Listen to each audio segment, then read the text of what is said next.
I grew up in a relatively small town, actually outside of a small town, kind of in the countryside. The town that I'm from, I think it has a population of about 1,500, so quite a small town. And I was raised in kind of a countryside area near a very large dairy farm. And I was raised by my two parents, and I also have two brothers, one older and one younger. So what's it like to have a childhood growing up in the countryside in the United States? Did I have a normal childhood? I would say that there are things about my childhood which are typical and other things which are not typical, things which are not very common. So maybe a few typical things and a few atypical things. Like other kids, I had friends that I would go play with growing up, regular friends, going out with neighbors, doing fun stuff, having sleepovers. All of that stuff was I think pretty typical for a lot of American kids growing up in that time. I was born in 1988. So we didn't have cell phones, we didn't have smartphones, we didn't have iPads, but we did have video games. But there was an exception for me. So my parents decided that they didn't want to have a TV in the house. And I think they decided that because they didn't want their kids, their three sons, to just stare at a TV all day and not really engage with the world.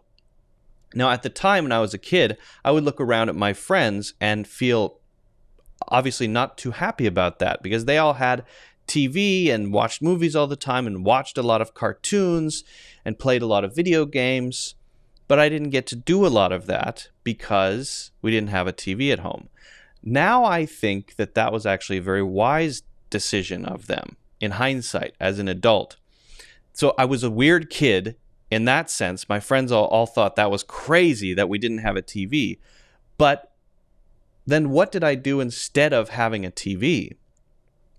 And this is where I realized the wisdom of my parents. They had a TV, they got rid of it when they had kids, and instead we played with Legos. We went outside and built forts in the woods. We went outside and just played in general. We made things. We created things. They encouraged us to do art and to go out for the whole day into the forest and just walk around and explore things. They would play classical music while we played with Legos.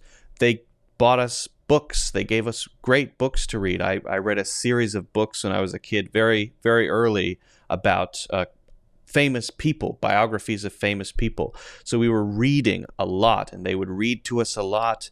We had story time. My dad would make up these insane stories about this time traveler who would go to different periods of history. We drank tea together. We played games. So what I realize is, instead of sitting around watching TV, we did stuff together. And as a result, I think I developed a sense of creativity and a sense of play that I'm really grateful to my parents for. And if and when I have kids, I think I might do the same thing. Maybe not get rid of the TV, but pretty much just leave it off all the time. But on the other hand, because I didn't have a TV, when I got the chance to watch TV and movies, I did it a lot. It would be a big treat for me to go to my grandma's house and watch cartoons on Saturday morning, or to go over to a friend's house and play video games. I didn't have a TV until I think I was 13 or 14. And then I really got into video games. But that first 13 years, no TV, I think was pretty interesting. And I don't think I regret that at all. And I think it's not a bad idea to get rid of screens, kind of force that creativity. The other weird thing about our family is that we were homeschooled, at least for the first Different ages. I think I was homeschooled until eighth or ninth grade. My older brother, maybe seventh or eighth grade. And then my little brother was homeschooled until maybe third or fourth grade. I don't remember. And that was another kind of weird thing. So my friends were not really my classmates. People my age, they were all friends with other people in our class. The school was, you could walk there in 5 minutes, but I didn't go to that school because I was homeschooled.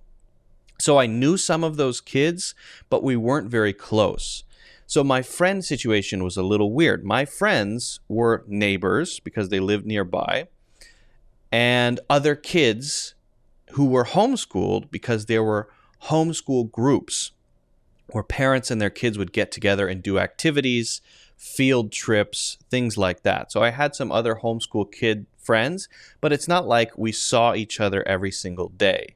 So a lot of my social interactions were with just people in my family, my two brothers, my parents, and then once in a while I would play with the neighbor kid or play with someone in a homeschool group. But it was different from other kids my age who got to see their peers every single day, 5 days a week at school. I don't know if that affected me socially too much, but I think a little bit it did. I think I don't very closely identify with a lot of people my age. I even now feel kind of distant from people who are my age. And it's not that I have trouble making friends, but I don't have a strong desire to make a lot of friends. So I think I've always been less social, maybe because of that. I don't know if that's good or bad, but that's definitely kind of an unusual, sort of odd thing about my childhood that's not very typical. But the homeschooling itself, I think, was great. I would usually finish school at 1 p.m. I had a specific amount of work to do. I would get it done very quickly. And I had some specific things I had to learn because there are state tests you have to take. But I could also pursue interests. If I wanted to read more of this or follow more of that, I could do that. Also, my brother, who is 2 years older than me, he would always be learning things that I didn't know, and I would feel kind of competitive with him and try to learn that anyway. So I had a chance to kind of stretch myself and push myself to learn things that he was learning, even if I didn't get everything. So when I actually went to public school around the age of, again, I think maybe 14, something like that, around age 14, what they were learning was pretty easy. I was afraid that it was going to be really difficult, that I would be way behind. Actually, I found out when I went to public school that I was way ahead because of being able to learn stuff at my own pace instead of learning at the same pace as everyone else. But then, growing up homeschooled, finishing at 1 p.m., I also got to have a lot of time to play, ride my bicycle, do what I wanted to do. So that's the typical atypical stuff that happened in my childhood. I'm trying to think if there's anything else that was unusual or weird. A family life, I would say, was very typical. So my father's side, the family is relatively small and lived farther away. So his parents and my grandparents on that side, and he had one sister, they lived kind of far away, so I got to see them less.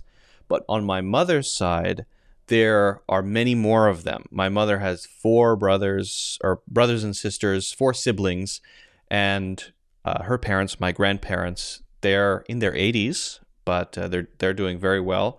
And we would always, maybe once a week, go over and eat junk food and watch TV. And Thanksgiving is always a big thing. There are so many grandkids now, that they're grandkids and great-grandkids, and I think now even great-great-grandkids. I think some of the grandkids of my grandma on my mother's side, they have kids now. Yeah, so she has some, I think she has some great grandkids now.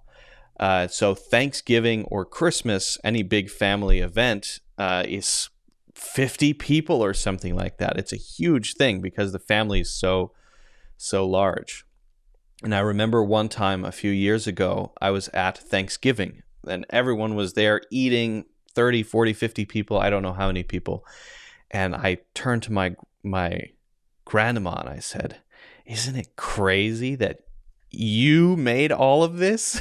She looked at me knowingly like this and went, nodded sort of slyly, which is very funny. So I think on the family side, and my family members growing up were all very close, very good relationship. My parents and brothers, never don't have a sister, unfortunately, but I think it was a very nice. When I think about my childhood, I have good memories, and I can't think of many bad memories. The crazy thing is that I thought that was normal. But then when I grew up, when I became an adult, meeting people, having conversations, hearing other people's stories, what I heard was that my childhood was not normal, not just because I was homeschooled and didn't have a TV, but in that so many people have trauma, abuse, parents who aren't there, just terrible things happen in their childhoods. And I feel it makes me so grateful for the nice, idyllic countryside childhood that I had.